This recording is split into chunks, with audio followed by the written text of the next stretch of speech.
Aujourd'hui, je vous raconte l'histoire d'un mannequin qui a osé se moquer de Pablo Escobar en direct à la télévision nationale. Valentina Restrepo pensait que son nom de famille et le prestige de sa lignée suffiraient à la protéger du narcotrafiquant le plus redouté de Colombie.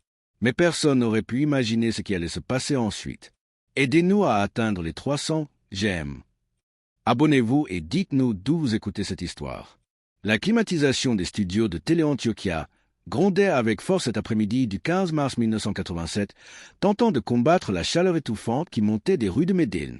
Valentina Restrepo ajustait son micro-cravate tout en révisant mentalement les sujets du jour pour l'émission après-midi de Glamour, le programme de variété le plus populaire de la région. À seulement 25 ans, Valentina était déjà la figure la plus emblématique de la télévision antioquienne. Ses cheveux blonds parfaitement lissés et son sourire captivant avaient conquis des milliers de téléspectateurs. 30 secondes avant l'antenne, s'exclama le réalisateur depuis la régie, sa voix résonnant dans tout le studio. Les projecteurs s'intensifièrent, créant cette atmosphère chaleureuse et familière qui caractérisait l'émission. Valentina inspira profondément, comme elle le faisait avant chaque direct, et se redressa sur son fauteuil recouvert de velours rouge. Tout semblait se dérouler comme une émission ordinaire. Elle interviewa une styliste prometteuse de Bogota, parla des tendances actuelles en maquillage et présenta un reportage sur les destinations touristiques du pays. Mais tout changea lorsque vint le moment des actualités mondaines où elle avait l'habitude de commenter les événements les plus marquants de la semaine. Et maintenant, chers téléspectateurs, dit Valentina avec son sourire habituel en regardant droit dans la caméra principale, nous allons parler d'un sujet qui fait grand bruit dans tout le pays. Elle faisait bien sûr référence à une figure très connue de la région qui dominait les journaux nationaux. Il s'agissait, évidemment, de Pablo Escobar. À cette époque, son nom était sur toutes les lèvres. Seulement 4 mois plus tôt, en novembre 1986, il avait été élu suppléant à la Chambre des représentants grâce au mouvement alternatif libéral, ce qui avait déclenché une énorme controverse dans tout le pays. La presse n'arrêtait pas d'en parler. Certains le glorifiaient pour ses actions dans les quartiers les plus pauvres de Medellín, tandis que d'autres le critiquaient plus discrètement pour ses liens supposés avec le narcotrafic. Valentina, quant à elle, avait grandi dans le quartier exclusif d'El Poblado, au sein d'une famille issue de l'aristocratie pesa la plus ancienne. Son père, Aurelio Restrepo, était propriétaire de plusieurs entreprises textiles, et sa mère, Mercedes Londoño, appartenait à l'une des familles les plus respectées de la ville. Depuis son enfance, Valentina avait été élevée selon les valeurs traditionnelles de la haute société antioquienne, où l'on méprisait ceux qui avaient gravi les échelons par des voies jugées peu honorables. « C'est incroyable !» lança Valentina en jouant avec le stylo doré qu'elle tenait entre ses doigts. « Comment peut-on croire que l'argent donne du respect ou de la classe, alors que nous savons tous que la véritable distinction ne s'achète pas, n'est-ce pas ?» Dans la régie, Carlos Mejia, le réalisateur, sentit un frisson lui parcourir le dos. Il savait pertinemment qu'il existait, dans les médias de Medellín, un code tacite. On ne prononçait pas le nom de Pablo Escobar, encore moins de manière critique. C'était une règle non écrite, mais rigoureusement respectée par tous. « Valentina », murmura Carlos à travers l'interphone, « mieux vaut passer à la séquence suivante. » Mais Valentina ne sembla pas entendre l'avertissement, ou choisit simplement de l'ignorer. Elle se sentait en pleine possession de ses moyens, en sécurité derrière les caméras, entourée de projecteurs et forte du soutien de son public. Plusieurs membres de son entourage avaient déjà exprimé leur malaise face à l'influence croissante de certains personnages fortunés à la réputation douteuse, et elle jugea que c'était le bon moment pour exprimer son opinion. « Voyez-vous, dit-elle en se penchant vers la caméra d'un ton plus intime. Je viens d'une famille qui a bâti son nom à la sueur de son front, génération après génération. Mon grand-père a fondé son entreprise en partant de rien, mais toujours avec honnêteté.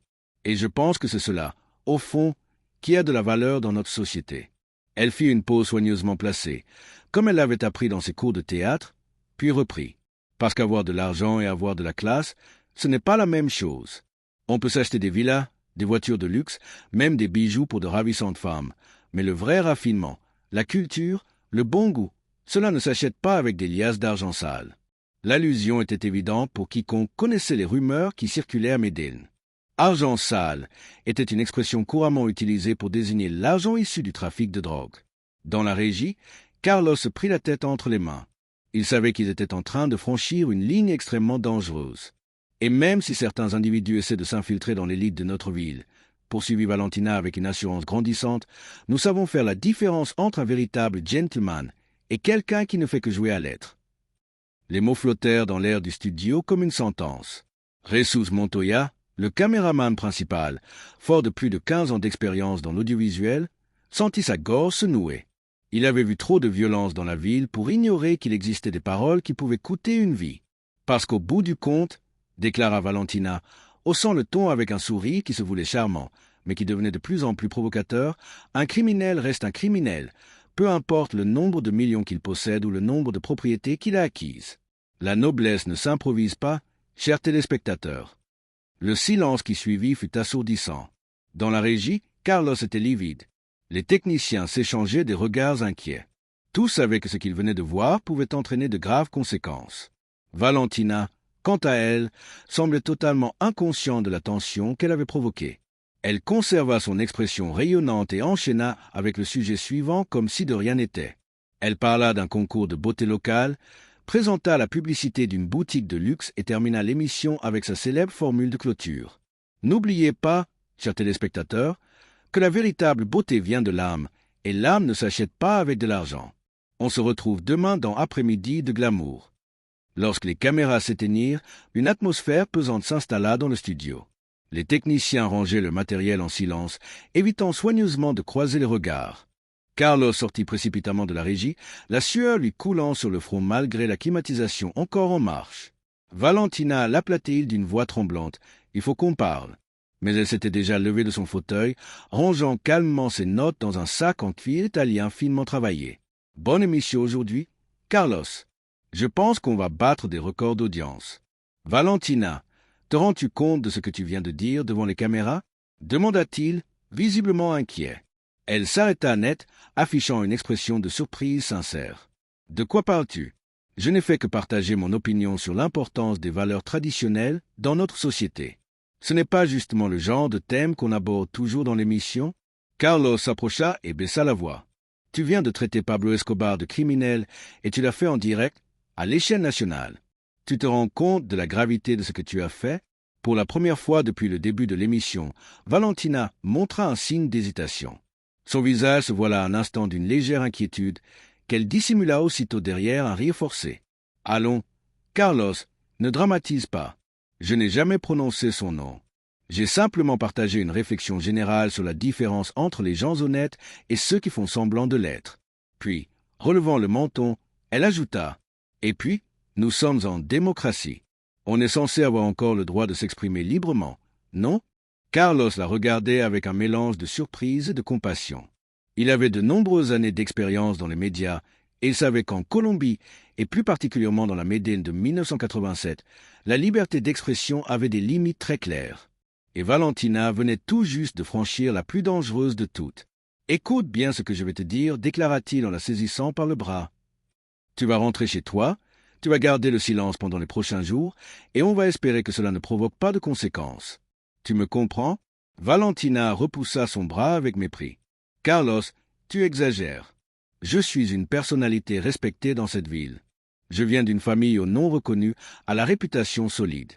Ce n'est pas n'importe qui va oser me faire du mal pour un simple commentaire à la télévision. » Ce furent les dernières paroles que Carlos entendit de Valentina Restrepo ce jour-là. Il la vit s'éloigner du studio d'un pas ferme et élégant, sa chevelure dorée illuminée par les lumières du couloir, complètement inconsciente du fait qu'elle venait de signer une sentence qui allait changer son destin à jamais.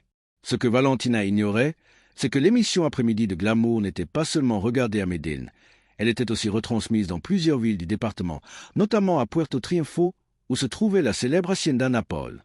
Et justement cet après-midi-là, alors que Valentina lançait ses remarques dédaigneuses à propos de supposés criminels aux allures de grandeur, Pablo Escobar se trouvait dans le salon principal de sa résidence, se reposant après une journée chargée, en train de consulter les chiffres de ses affaires. En entendant les paroles du mannequin, l'homme le plus influent et craint de Colombie esquissa simplement un sourire. Mais ce n'était pas un sourire ordinaire. C'était cette expression froide et calculatrice que ces hommes connaissaient parfaitement. Sans détourner le regard de l'écran, il claqua des doigts une seule fois. Popel, son bras droit, qui examinait quelques documents à une table proche, s'approcha immédiatement. « Oui, patron, vous avez entendu ce qu'elle a dit ?»« Oui, je l'ai entendu, » répondit Pablo en s'adossant calmement dans son fauteuil en cuir, tout en conservant ce sourire glaçant. « Je veux que tu découvres tout sur cette femme. Où elle habite, avec qui elle parle, quelles sont ses habitudes. Tout. Et ensuite, Patron? Pablo Escobar se leva lentement, marcha jusqu'à une fenêtre donnant sur son eau privée, où quelques hippopotames se baignaient paisiblement dans un lac artificiel, et prononça les mots qui scelleraient le destin de Valentina Restrepo. Ensuite, nous allons montrer à cette demoiselle la différence entre avoir de l'élégance et avoir du pouvoir. L'aube du 16 mars se leva sur Médine sous un ciel couvert. Les nuages s'accrochaient aux montagnes, comme s'il annonçait un sombre présage. À l'Hacienda Naples, Escobar était déjà debout, comme à son habitude, et se dirigeait vers le salon principal, où l'attendait un petit déjeuner complet, brouillé à la tomate, arepa, chocolat chaud et fruits frais. Mais ce matin-là, ce n'était pas la nourriture qui retenait son attention. Popel, aplatait-il. Le tueur entra immédiatement dans la pièce, une chemise manille à la main. Il était évident qu'il avait passé la nuit à rassembler des informations. « Patron, voici tout ce que nous avons pu trouver sur Valentina Restrepo Londonio, dit-il en déposant le dossier sur la table en acajou soigneusement ciré. Pablo l'ouvrit tout en portant une cuillerée d'œufs à sa bouche. Les premières pages montraient des photographies.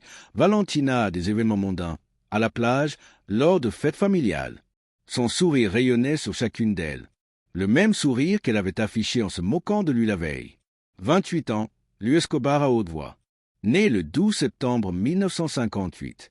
Père, Aurelio Restrepo, propriétaire de textiles Restrepo et compagnie. Mère, Mercedes Londonio de Restrepo, de la famille Londonio, propriétaire de fermes bovines dans le Magdalena Medio. Il tourna les pages avec calme, pendant que Popel restait droit, attendant les instructions. Le dossier était détaillé. Il incluait l'adresse de la résidence familiale à El Poblado, ainsi que l'appartement où Valentina vivait seule à Laurel. On y trouvait aussi ses habitudes quotidiennes, les lieux qu'elle fréquentait, les noms de ses amis et de ses relations sentimentales. A étudié la communication sociale à l'Université pontificale bolivarienne, poursuivit Pablo en lisant. Diplômé en 1982 avec une thèse primée. A commencé sa carrière à la radio avant de passer à la télévision. Et ensuite, patron? Pablo Escobar se leva lentement, s'approcha d'une fenêtre donnant sur son eau privée, où quelques hippopotames se baignaient paisiblement dans un lac artificiel, puis prononça les mots qui scelleraient le destin de Valentina Restrepo.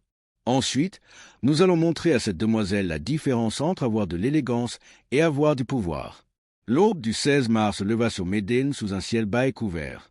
Les nuages s'accrochaient aux montagnes comme s'ils portaient un sombre présage. À l'Hacienda Naples, Escobar était déjà debout, comme à son habitude, et se dirigeait vers le salon principal, où l'attendait un petit déjeuner complet, brouillé à la tomate, arepa, chocolat chaud et fruits frais. Mais ce matin-là, ce n'était pas la nourriture qui accaparait son esprit. Popel, aplatait-il. Le tueur apparut immédiatement dans l'encadrement de la porte, une chemise manille à la main. Il était évident qu'il avait passé la nuit à collecter des informations. Patron, voici tout ce que nous avons pu trouver sur Valentina Restrepo Londonio, dit-il en posant le dossier sur la table en acajou parfaitement lustré. Pablo l'ouvrit tout en portant à sa bouche une cuillerée d'œufs. Les premières pages affichaient des photographies. Valentina à des événements mondains, à la plage, lors de réunions familiales. Son sourire rayonnait sur chacune d'elles. Le même sourire qu'elle avait arboré la veille en se moquant de lui. 28 ans, lui Escobar à haute voix. Né le 12 septembre 1958. Père, Aurelio Restrepo, propriétaire de textiles Restrepo et compagnie. Mère, Mercedes Londonio de Restrepo, de la famille Londonio, propriétaire de fermes d'élevage dans le Magdalena Medio. Il feuilleta les pages avec calme, tandis que Popel restait immobile, attendant ses ordres. Le dossier était méticuleux. Il contenait l'adresse de la résidence familiale à El Poblado, ainsi que celle de l'appartement où Valentina vivait seule, à Laurel. On y trouvait également ses habitudes quotidiennes, les lieux qu'elle fréquentait, les noms de ses amis et de ses relations sentimentales. A étudié la communication sociale à l'Université pontificale bolivarienne, poursuivit Pablo en lisant. Diplômé en 1982 avec une thèse distinguée. A commencé sa carrière à la radio avant de passer à la télévision. Tu sais ce qui m'agace vraiment, Popel? Dit-il en se levantant et en marchant jusqu'à la fenêtre donnant sur le zoo. Ce n'est pas que je me sois senti insulté. Les injures glissent sur moi comme l'eau sur le dos d'un canard. Il s'arrêta devant la grande baille vitrée, observant les flamants roses qui déambulaient avec élégance au bord du lac artificiel. Ce qui me révolte, c'est l'hypocrisie, continua-t-il. Ces gens se croient irréprochables, purs. Mais d'où pensent-ils que provient la fortune de leurs ancêtres? Quelle est la véritable origine de la richesse des Restrepo? Popel savait que cette question n'appelait pas de réponse, mais il choisit quand même de répondre. « Je ne saurais dire, patron. » « Du trafic de contrebande, répliqua Pablo en se retournant pour le regarder. L'arrière-grand-père de Valentina, Emilio Restrepo, a fait fortune en introduisant clandestinement du whisky et des cigarettes depuis le Panama dans les années 1920. Ensuite, il a blanchi cet argent en investissant dans l'industrie textile. Mais bien sûr, tout le monde a oublié ça. Pas vrai? Il retourna à son bureau et rouvrit le dossier, s'arrêtant cette fois sur une photo en particulier. On y voyait Valentina posant lors d'un événement caritatif, entourée des femmes les plus influentes de la société d'Antioquia. « Et maintenant, le criminel, c'est moi, murmura-t-il. Moi, qui ai construit des terrains de foot dans les quartiers les plus pauvres. Moi, qui ai créé des emplois pour des milliers de personnes. Moi, qui ai distribué de l'aide à tant de familles dans le besoin dans cette ville. » La voix de Pablo se fit plus grave, plus dense. Popel connaissait ce ton. C'était celui qu'il adoptait chaque fois qu'il s'apprêtait à prendre une décision irréversible. « Que souhaitez-vous que je fasse, patron ?» Pablo referma le dossier et se dirigea vers le téléphone posé sur une petite table latérale. Il composa un numéro qu'il connaissait par cœur. « Carlos Mejia, le directeur de Tard de Glamour, dit-il lorsque quelqu'un décrocha.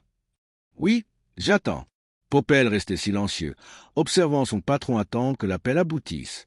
Il savait que ce qui allait se passer ne toucherait pas seulement Valentina, mais aurait des répercussions bien plus vastes. « Monsieur Mejia, ici Pablo Escobar, dit-il enfin quand on répondit. « Oui, Pablo Escobar, le même sur lequel votre présentatrice a fait des commentaires hier dans l'émission. » Pablo se mit à marcher jusqu'à la fenêtre en parlant, le fil du téléphone glissant derrière lui. « Non, ne vous inquiétez pas, monsieur Mejia. Je ne suis pas fâché. Au contraire, je voulais vous féliciter. J'ai trouvé admirable que vous ayez dans votre équipe quelqu'un d'aussi courageux. C'est remarquable qu'une personne ose exprimer ses idées avec une telle assurance. » De l'autre côté du fil, la voix de Mejia tremblait, mais Pablo poursuivit avec ce ton à la fois doux et menaçant, bien plus déstabilisant qu'un cri. « Voyez-vous, monsieur Mejia, le style de mademoiselle Restrepo m'a tellement plu que j'aimerais la rencontrer en personne. »« Oui, la rencontrer. J'ai une proposition de travail qui pourrait bien l'intéresser. » La ligne resta silencieuse quelques secondes. « Oui, une proposition professionnelle. J'envisage de lancer ma propre chaîne de télévision, et je pense que quelqu'un du calibre de mademoiselle Restrepo serait un ajout parfait à ce projet. » Il fit une pause, laissant ces mots s'ancrer dans l'esprit de son interlocuteur. « Bien sûr, je comprends qu'elle ait peut-être déjà des engagements, mais j'aimerais que vous lui transmettiez mon invitation. Dites-lui que Pablo Escobar l'invite à déjeuner à l'Hacienda Naples ce samedi, à midi. » Les murmures à l'autre bout du fil étaient à peine audibles, mais Pablo ne leur laissa pas la chance de l'interrompre. « Ah, et monsieur Mejia, je vous prie de vous assurer qu'elle comprenne bien. Il ne s'agit pas simplement d'une invitation. C'est une opportunité unique. Et ce genre d'occasion ne se représente pas. Est-ce clair? »« Oh oui, monsieur Escobar, balbutia Carlos. »« Parfait. J'attends votre confirmation d'ici vendredi. Passez une excellente journée, monsieur Mejia. » Il raccrocha, puis resta un moment à contempler le jardin, où un groupe d'employés nourrissait les hippopotames. Ces imposants animaux africains figuraient parmi ses caprices favoris, 4 spécimens qu'il avait fait venir directement d'un zoo aux États-Unis. Les hippopotames semblaient paisibles, presque sympathiques, mais Pablo savait parfaitement qu'ils figuraient parmi les animaux les plus mortels de la planète. D'un seul coup de mâchoire, ils pouvaient couper un homme en deux. « Patron, dit Popel, vous pensez qu'elle va accepter ?» Pablo esquissa un sourire froid, cette expression qui, avec les années, était devenue encore plus redoutable. « Elle viendra, Popel. Si ce n'est pas par le bien, ce sera par le mal. » Il s'approcha de son bureau et prit une feuille à en-tête, dorée de la Hacienda Naples. Avec son écriture élégante, il rédigea quelques lignes personnelles. « Mademoiselle Valentina Restrepo, j'ai suivi avec intérêt votre parcours à la télévision et j'admire profondément votre détermination à exprimer des opinions aussi franches sur la société PESA. J'aimerais beaucoup avoir l'opportunité de vous rencontrer en personne pour discuter d'une proposition qui pourrait s'avérer très bénéfique tant pour votre carrière que pour mes initiatives entrepreneuriales. Je vous attends ce samedi 21 mars à midi à la Hacienda Naples pour un déjeuner informel. Mon hélicoptère peut venir vous chercher à l'endroit de votre choix. Cordialement, Pablo Emilio Escobar Gaviria. » Il plia la lettre avec précision et la tendit à Popel. « Fais en sorte que cela lui soit remis dès aujourd'hui à son appartement. » « Bien, patron.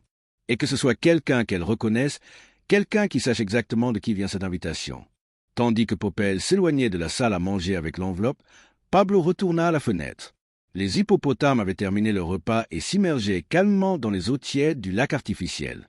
Très bientôt, Valentina Restrepo apprendrait qu'en Colombie, certaines règles étaient immuables et que c'était lui qui se chargerait de les lui enseigner. Dans les bureaux de Teleantioquia, Carlos Mejia raccrocha le téléphone avec des doigts tremblants. Il savait qu'il devait contacter Valentina immédiatement, mais il comprenait aussi que le moindre mot mal choisi pouvait aggraver encore la situation.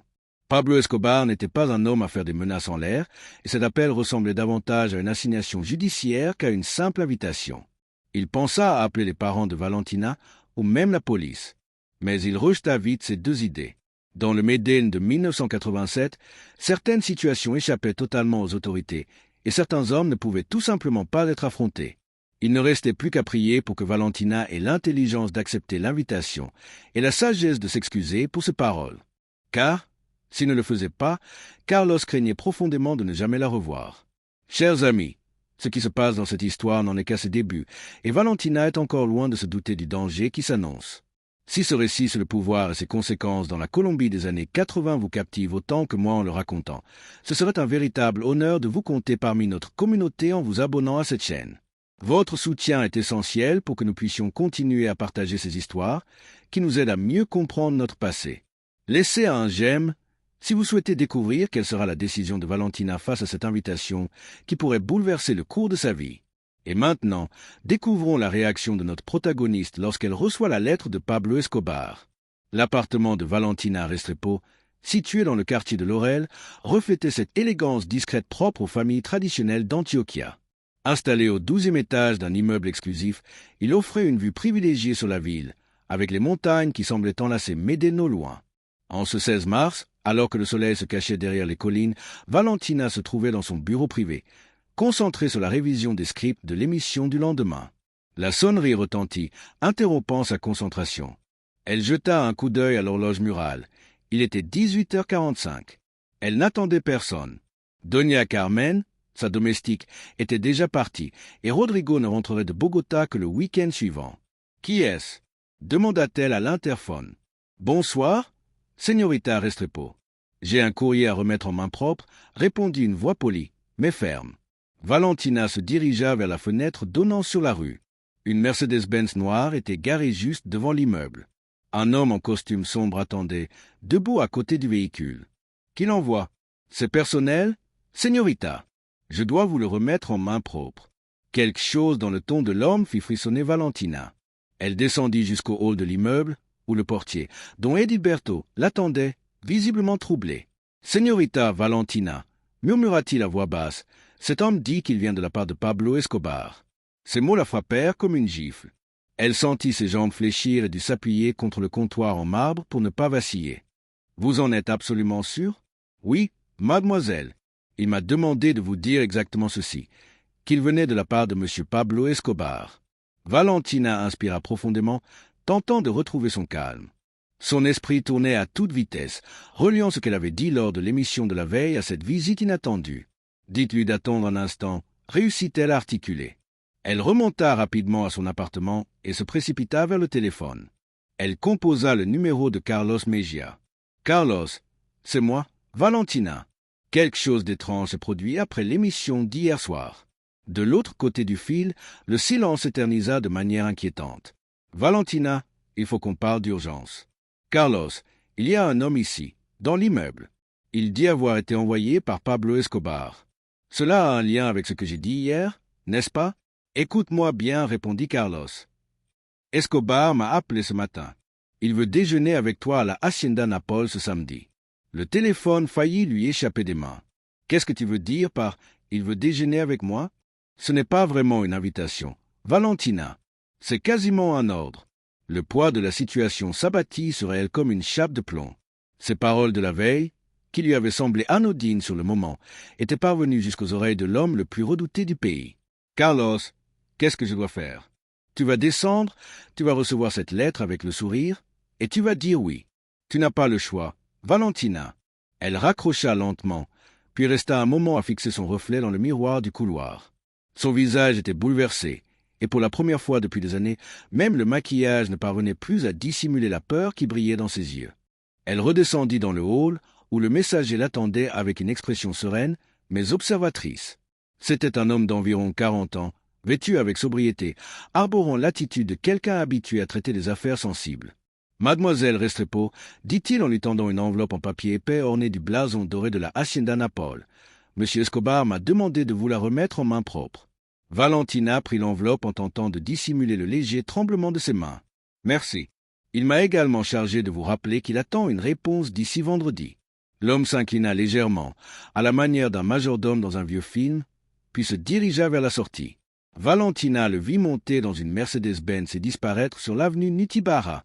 De retour dans son appartement, Valentina se servit un verre de vin blanc avant de rassembler assez de courage pour ouvrir la lettre.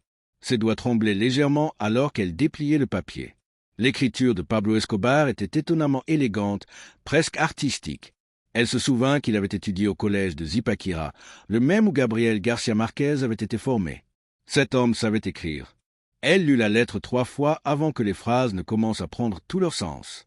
Une proposition qui pourrait autant bénéficier à votre carrière qu'à mes intérêts commerciaux. La phrase sonnait à la fois séduisante et troublante. Elle composa le numéro de la maison de ses parents. « Papa, c'est moi. J'ai besoin de te parler de toute urgence. Que se passe-t-il, ma fille? Tu as l'air bouleversée. Tu peux venir chez moi? C'est très important. » 40 minutes plus tard, Aurelio Restrepo était assis sur le canapé en cuir du salon, la lettre de Pablo Escobar entre les mains, le visage marqué par l'inquiétude. À 62 ans, Aurelio avait suffisamment d'expérience pour comprendre la gravité de la situation. « Valentina, dit-il après un long silence, qu'as-tu dit exactement à l'émission ?» Elle répéta mot pour mot les commentaires qu'elle avait faits la veille. Tandis qu'elle parlait, elle voyait le visage de son père s'assombrir peu à peu. « Mon Dieu, Valentina, tu te rends compte de la gravité de tout ça? Papa, je n'ai fait que partager mon point de vue. Je n'ai cité aucun nom. » Aurelio se leva du canapé et s'approcha de la fenêtre. Il regardait les lumières de la ville s'allumer peu à peu dans l'obscurité. « Ma fille, dans ce pays, il y a des choses qu'on peut dire et d'autres qu'il vaut mieux taire. Et certaines personnes avec qui il ne faut tout simplement pas jouer. Alors, que me conseilles-tu » Il revint vers elle, prit ses mains entre les siennes et la regarda droit dans les yeux. « Tu songes à refuser cette rencontre? Y-aller? Tu plaisantes, j'espère. Plutôt mourir. Écoute-moi bien, Valentina. Pablo Escobar n'est pas un criminel ordinaire. C'est un homme influent, puissant, avec des ressources qui semblent inépuisables. Si tu décides de ne pas y aller, les conséquences pourraient être encore plus graves. Mais, papa, et si c'est un piège? Le risque est trop grand. Le plus dangereux serait de ne pas te présenter. Tu vas y aller, tu vas faire preuve de courtoisie, tu t'excuseras s'il le faut, tu souriras comme toi seul sais le faire, et tu partiras de là sans provoquer de problème. » Il fit une pause, hésitant à dire ou non ce qu'il pensait. Puis, il ajouta, « D'après ce que je sais, Escobar est un homme rusé. Il valorise la culture, l'éducation. Si tu le traites avec respect, il est probable que tout se passe bien. Et si ce n'est pas le cas? » Aurelio ne répondit pas tout de suite. Il savait parfaitement qu'il y avait des risques, mais il comprenait aussi qu'ignorer cette invitation pourrait être fatale. Faisons confiance, finit-il par dire, qui se comportera en homme de classe. Cette nuit-là, Valentina ne réussit pas à fermer l'œil. Elle resta éveillée bien après 3 heures du matin, arpentant son appartement, envisageant avec soin toutes les issues possibles. Elle pouvait fuir Medellín, partir à Bogota avec Rodrigo ou même quitter le pays, mais elle savait que cela ne ferait qu'aggraver la situation. L'influence de Pablo Escobar s'étendait largement, et son réseau de contacts atteignait les moindres recoins du pays. Elle pensa également à se tourner vers la police, mais écarta aussitôt cette idée. Que leur dirait-elle? Qu'elle avait été invitée à déjeuner? Techniquement, rien d'illégal là-dedans. Aux premières lueurs du jour, elle prit une décision. Elle appela Carlos Mejia dès qu'il fut une heure raisonnable. « Carlos, je vais accepter l'invitation. Dieu merci. Valentina, je pense que c'est la décision la plus sage. Comment dois-je faire savoir ma réponse? Laisse-moi m'en charger. Escobar m'a demandé de m'occuper de cela. Carlos, tu penses que ça va bien se passer? » Un long silence s'installa au bout du fil. « Valentina, vas-y avec humilité. Ne te présente pas comme la célébrité que tout le pays connaît. Va comme quelqu'un qui a commis une erreur et veut la réparer. » Ce même matin, Carlos contacta la Hacienda Naples. La secrétaire d'Escobar prit le message et confirma que le patron était satisfait de cette réponse positive. Samedi, à midi, confirma la femme, un hélicoptère viendra la chercher à 11h30 à l'héliport de l'hôtel Intercontinental. Les jours suivants, Valentina tenta d'agir normalement. Elle continua à présenter son émission Après-midi de glamour, bien qu'elle fût bien plus prudente dans ses commentaires à l'antenne. Ses collègues remarquèrent qu'elle était plus silencieuse, plus tendue, mais elle mettait cela sur le compte de la fatigue. Le vendredi soir, elle dîna chez ses parents, comme à son habitude. Sa mère, Mercedes, remarqua aussitôt que quelque chose n'allait pas. « Valentina, tu es très pâle. Tu es malade ?» Valentina et Aurelio échangèrent un regard. Ils avaient décidé de ne rien dire à Mercedes pour lui éviter des inquiétudes. « Je vais bien, maman. Je suis juste un peu fatigué. » Mais Mercedes connaissait sa fille mieux que personne. « Tu en es sûr? Tu as une expression, comme si tu portais un fardeau. Je te le promets, maman. J'ai juste besoin de me reposer un peu ce week-end. » Avant d'aller se coucher, Valentina écrivit une lettre. C'était une mesure de précaution, au cas où quelque chose tournerait mal, si jamais elle ne revenait pas de la Hacienda Naples. Dans cette lettre, elle expliquait en détail tout ce qui s'était passé. Ses propos à la télévision, l'invitation inattendue d'Escobar, sa décision de l'accepter. Elle rangea la lettre dans une enveloppe scellée, qu'elle plaça dans le tiroir de son bureau, juste à côté d'une copie de son testament. Le samedi se leva sur un ciel dégagé. Valentina s'éveilla à 7 heures, bien qu'elle ait programmé son réveil pour 8. L'insomnie causée par la nervosité ne lui avait pas permis de dormir davantage. Elle prit une douche, s'habilla avec soin et choisit sa tenue avec une attention minutieuse. Elle opta pour une robe bleu marine, sobre, élégante, sans être trop voyante, des chaussures à talons moyens et un maquillage discret. Elle voulait projeter l'image d'une femme respectueuse, une jeune fille bien élevée, issue d'une bonne famille. À 11 heures précises, elle appela un taxi pour l'emmener à l'hôtel Intercontinental. Pendant le trajet, elle observait les rues de Medellín comme si c'était la dernière fois qu'elle les voyait. Les vendeurs ambulants au feu rouge, les familles en route pour la messe, les enfants jouant au foot sur les terrains. Tout lui paraissait plus vivant, plus intense. Sur la terrasse de l'hôtel, un pilote l'attendait à côté d'un hélicoptère blanc et doré. L'homme avait une allure formelle et un comportement respectueux. « Mademoiselle Restrepo, je suis le capitaine Herrera. Êtes-vous prête pour le vol jusqu'à la Hacienda Naples ?» Valentina acquiesça en silence, incapable de faire confiance à sa voix qui risquait de la trahir. Tandis que l'hélicoptère s'élevait dans le ciel, elle vit sa ville rapetissée jusqu'à ressembler à une maquette sous ses pieds. C'est à ce moment-là qu'elle comprit que sa vie, telle qu'elle avait connue jusqu'ici, venait de franchir un point de non-retour. Peu importait ce qui se passerait à la ferme, elle savait que rien ne serait plus jamais comme avant. Si vous ressentez aussi cette tension, en suivant le parcours de Valentina vers l'inconnu, et si cette histoire de pouvoir et de ses conséquences vous captive, alors j'aimerais vous inviter à rejoindre notre communauté avec un abonnement. Chaque like et chaque commentaire de votre part est une source d'inspiration qui nous pousse à continuer à raconter ces histoires, qui nous aide à mieux comprendre notre passé. Et vous, pensez-vous que Valentina a bien fait d'accepter cette rencontre? Et maintenant, le moment que nous attendions tous, la rencontre face à face entre Valentina et l'homme le plus influent de Colombie. L'hélicoptère survola la végétation dense du Magdalena Medio pendant environ 45 minutes, jusqu'à ce que la Hacienda Naples apparaisse sous ses yeux comme une oasis de luxe au cœur de la jungle. Vue d'en haut, Valentina put admirer la grandeur des lieux. Des milliers d'hectares s'étendaient à perte de vue, ponctués de lacs artificiels qui reflétaient le soleil comme des miroirs. « Voilà le zoo. Mademoiselle » cria le pilote par-dessus le vacarme des hélices, en pointant du doigt une zone où l'on distinguait des animaux de grande taille se déplaçant librement dans les champs. L'estomac de Valentina se noua, non seulement à cause des secousses de l'appareil, mais aussi à cause de la conscience aiguë de ce qui l'attendait. Ce n'était pas une simple visite de courtoisie. Elle s'apprêtait à faire face, en personne, à la figure la plus redoutée et influente du pays. L'hélicoptère se posa en douceur sur une piste asphaltée, juste à côté de la résidence principale, une majestueuse bâtisse de style colonial espagnol entourée de jardins soigneusement aménagés. Plusieurs hommes en costume sombre attendaient près de la piste. Valentina remarqua aussitôt qu'ils portaient tous des radios accrochés à la ceinture et que leur veste dissimulait probablement bien plus que de simples portefeuilles. Un homme s'approcha de l'hélicoptère dès que les hélices cessèrent de tourner. Il était grand, mince, avec une fine moustache et un sourire qui n'atteignait pas ses yeux. « Mademoiselle Restrepo, bienvenue à la Hacienda Naples. Je suis John Jairo Velasquez, mais vous pouvez m'appeler Popeye. Le patron vous attend. » Valentina descendit de l'hélicoptère avec les jambes tremblantes, s'efforçant de conserver l'élégance et l'assurance qu'elle avait développées au fil des années face aux caméras.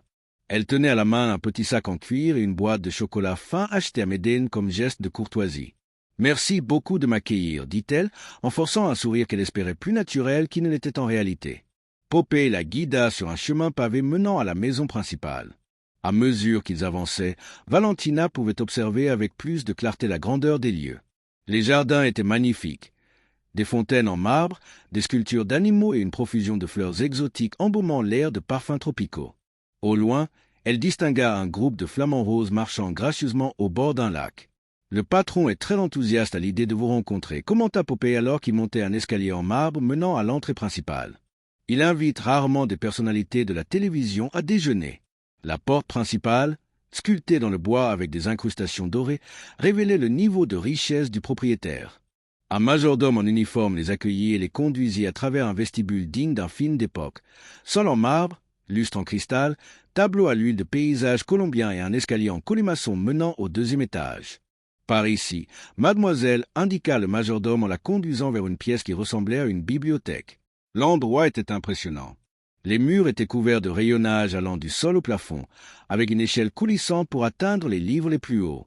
Des fauteuils en cuir, une cheminée en marbre et de larges fenêtres offrant une vue directe sur le zoo privé complétaient l'atmosphère. « Monsieur Escobar arrivera dans quelques minutes », annonça le majordome avant de se retirer en silence. Valentina se retrouva seule, le cœur battant si fort qu'elle craignait que le bruit résonne dans toute la pièce. Elle s'approcha des étagères, tentant de se calmer. La collection était impressionnante. Des classiques universels, l'histoire de la Colombie, des biographies de leaders internationaux et des traités d'économie. Ce n'était définitivement pas le genre de bibliothèque qu'elle s'attendait à trouver dans la maison d'un trafiquant de drogue. « Je vois que mademoiselle aime les livres », dit une voix grave derrière elle. Valentina se retourna aussitôt et se retrouva face à face avec Pablo Escobar. Il était plus petit qu'elle ne l'avait imaginé, mais sa présence remplissait toute la pièce. Il portait un pantalon en lin blanc et un polo bleu clair, des vêtements simples mais manifestement de grande qualité. Son visage était rond, ses yeux petits mais perçants, donnant l'impression de tout voir, même ce qu'on voulait cacher. « Monsieur Escobar » dit Valentina en inclinant légèrement la tête. « Merci de m'accueillir dans votre magnifique propriété. » Pablo sourit, et pendant un instant, il eut l'air d'un hôte tout à fait ordinaire. « Je vous en prie, appelez-moi Pablo. Le plaisir est pour moi, mademoiselle Restrepo. J'ai regardé votre émission plusieurs fois. Vous avez un don naturel face à la caméra. » Il s'approcha d'elle d'un pas assuré et confiant. « Souhaitez-vous visiter le zoo avant le déjeuner? J'ai quelques animaux qui pourraient vous intéresser. » Valentina acquiesça, n'osant toujours pas parler. Pablo lui offrit son bras comme un gentleman à l'ancienne et tous deux sortirent vers les jardins. La visite du zoo avait des airs de rêve étranges. Pablo lui montra ses éléphants africains, ses girafes, ses zèbres et parlait de chaque espèce avec l'enthousiasme d'un collectionneur passionné. Il était courtois, charmant, presque paternel lorsqu'il décrivait les caractéristiques uniques de chaque animal. « Ceux-ci sont mes préférés », commenta-t-il en arrivant au lac où reposaient les hippopotames. « Je les ai fait venir directement d'Afrique. Saviez-vous que les hippopotames sont les animaux les plus dangereux du continent? Ils tuent plus de gens chaque année que les lions ou les crocodiles. » Valentina observa les énormes bêtes qui se reposaient dans l'eau trouble. Il y avait quelque chose de presque hypnotique dans leurs mouvements, lents et paisibles, mais empreints d'une puissance évidente et dévastatrice. « Ils sont impressionnants », murmura-t-elle, bien qu'elle n'ait pu ignorer la suggestion implicite derrière les paroles de Pablo. « Oui », répondit-il, la regardant intensément. « Beau et mortel, comme tant de choses dans cette vie. Vous ne trouvez pas ?» Ils retournèrent à la maison pour le déjeuner, qui fut servi dans une salle à manger élégante donnant sur le jardin. La table était dressée pour deux, avec des nappes en lin, des verres en cristal et des fleurs fraîches décorant le centre. Une équipe de service apporta un repas digne d'un grand restaurant gastronomique, sancocho antioqueno, vivano sauce aux fruits de la passion, riz à la noix de coco, patacone et une variété de fruits tropicaux. Pendant la première partie du déjeuner, la conversation fut étonnamment banale. Pablo posa des questions sur sa carrière, sa famille, ses projets d'avenir. C'était un excellent interlocuteur, attentif et capable de poser des questions pertinentes. Valentina commença peu à peu à se détendre, pensant que ses craintes avaient peut-être été exagérées. « Vous savez quoi ?»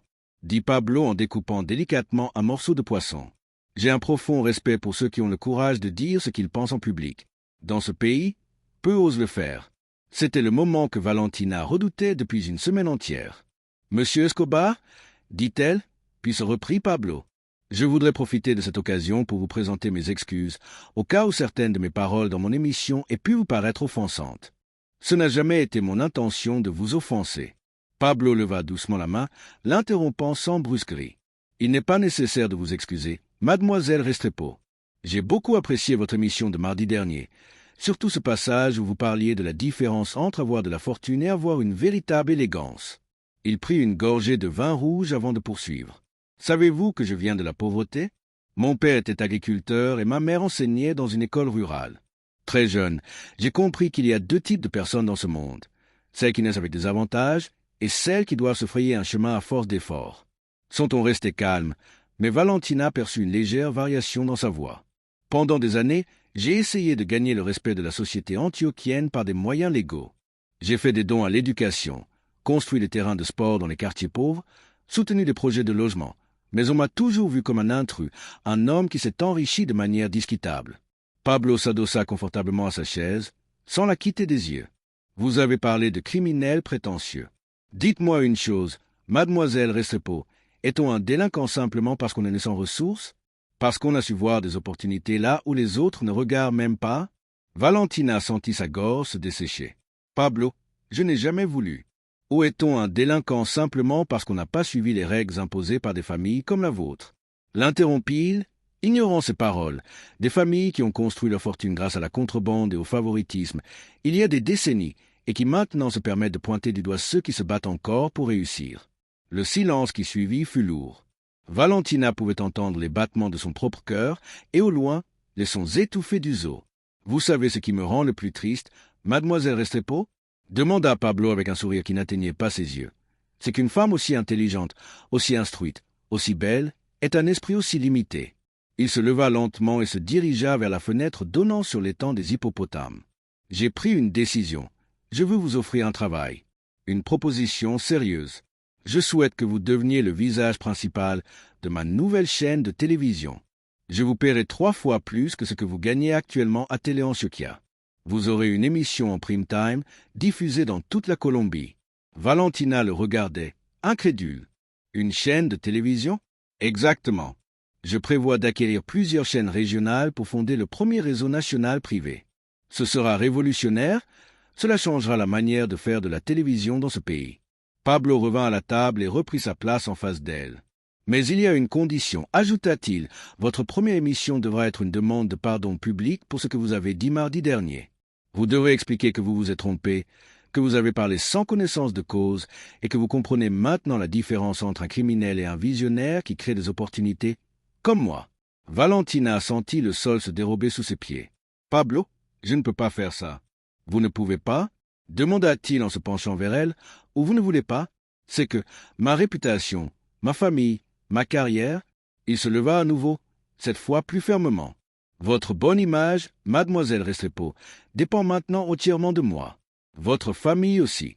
Quant à votre carrière... » Il fit une pause, comme s'il choisissait chaque mot avec soin. « Disons qu'il est difficile de construire une carrière à succès dans la télévision, dans ce pays, sans mon soutien. » Il se rendit jusqu'à un bureau au fond de la salle à manger et revint avec une chemise beige. Il la posa devant elle et l'ouvrit. À l'intérieur se trouvaient des photographies. Des images de Valentina sortant de chez elle, entrant dans les studios, dînant avec ses parents, embrassant Rodrigo au club campestre. Il y avait aussi des copies de documents financiers de l'entreprise de son père, des relevés bancaires et même des photos de leur maison à El Poblado. « C'est très facile de tout savoir sur quelqu'un, » commenta Pablo avec ce sourire glacé qui commençait à faire peur à Valentina. « Ses habitudes, ses proches, tout est là. » Il prit l'une des photos, celle de Rodrigo sortant de l'aéroport Eldorado. « Votre petit ami, Rodrigo Mejia Arcila. Il arrive tous les vendredis à Medellín par le vol de 17h40. Il loge au Dan Carlton quand il ne passe pas la nuit chez vous. Il repart pour Bogota le dimanche à 19h. » Valentina sentit les larmes monter, mais se força à rester digne. « Que attendez-vous exactement de moi ?» Pablo referma soigneusement la chemise et se rassit. « Je veux simplement que vous compreniez qu'il y a des règles dans ce pays. Des règles qu'on ne peut pas enfreindre sans conséquence. Mardi dernier, vous en avez violé une. Et quelle est la punition ? Votre punition, dit Pablo en se resservant du vin, dépendra entièrement de vous. Vous pouvez accepter mon offre, demander pardon publiquement et continuer votre vie, ou garder cette posture hautaine et découvrir jusqu'où est le pouvoir de votre nom de famille. Valentina se leva, les jambes tremblantes. Puis-je y réfléchir? Bien sûr, répondit Pablo avec un sourire apparemment aimable, vous avez jusqu'à lundi pour décider. Popeye vous raccompagnera à Medellín. Il s'approcha d'elle et lui tendit la main comme un parfait gentleman. Ce fut un véritable plaisir de faire votre connaissance, mademoiselle Restrepo. J'espère que nous pourrons bientôt travailler ensemble. Elle serra sa main, sentant la force qui se cachait derrière ce geste poli. Une dernière chose, ajouta Pablo en l'accompagnant jusqu'à la sortie. J'ai décidé de vous offrir un souvenir de cette visite. Il claqua des doigts et un employé s'approcha avec une boîte luxueuse. C'est un bijou que j'ai fait fabriquer spécialement pour vous, dit-il en ouvrant la boîte. À l'intérieur se trouvait un collier en or avec un pendentif en forme d'hippopotame orné de petits diamants. Comme je l'ai mentionné, les hippopotames sont des créatures belles, mais mortelles. Je veux que chaque fois que vous le porterez, vous vous rappeliez que beauté et danger marchent souvent main dans la main. Valentina accepta le cadeau avec des mains tremblantes, comprenant parfaitement le message. Le vol de retour en hélicoptère fut comme un brouillard dans son esprit. Elle observa la Hacienda Naples disparaître entre les nuages, mais elle savait qu'elle ne pourrait jamais laisser derrière elle ce qu'elle y avait vécu. Lorsqu'elle atterrit à Medellín, elle n'était plus la même femme que celle qui était partie ce matin-là. Pablo Escobar avait obtenu ce qu'il voulait, briser la détermination d'une femme de la haute société qui avait osé le défier. Ce soir-là, seule dans son appartement, Valentina se regarda dans le miroir de la salle de bain. Dans ses mains, elle tenait le collier d'hippopotame. Pour la première fois, elle comprit le véritable sens du pouvoir. Ce n'était pas celui de l'argent hérité, ni celui d'un nom de famille prestigieux. C'était le pouvoir de la peur, la capacité de changer le destin d'une vie d'un simple mot, de transformer une femme sourde d'elle en une ombre terrifiée en l'espace de quelques heures. Le lundi matin, Valentina appela Carlos Mejia. « Carlos, j'ai décidé d'accepter la proposition de M. Escobar. » 3 semaines plus tard, Valentina Restrepo apparut dans une émission télévisée nationale, les larmes aux yeux et le collier brillant autour du cou. Elle présenta publiquement ses excuses pour ses propos, qu'elle qualifia d'imprudents et ignorants, et fit l'éloge d'un entrepreneur visionnaire, incompris selon elle par la société.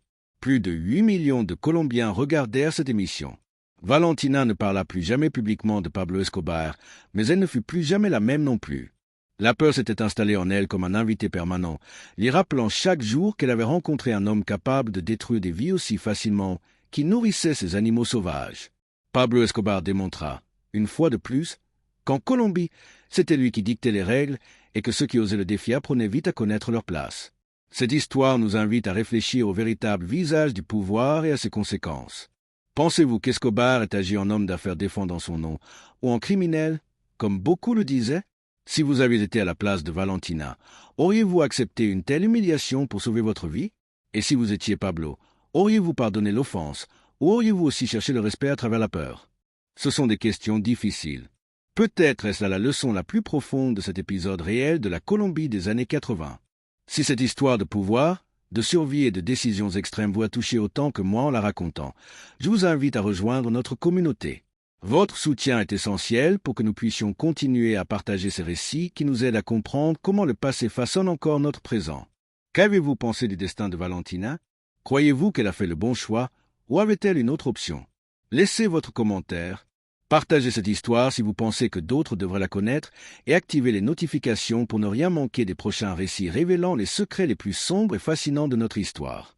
Car, au fond, ce ne sont pas seulement des histoires du passé, ce sont des leçons vivantes pour comprendre le monde dans lequel nous vivons aujourd'hui.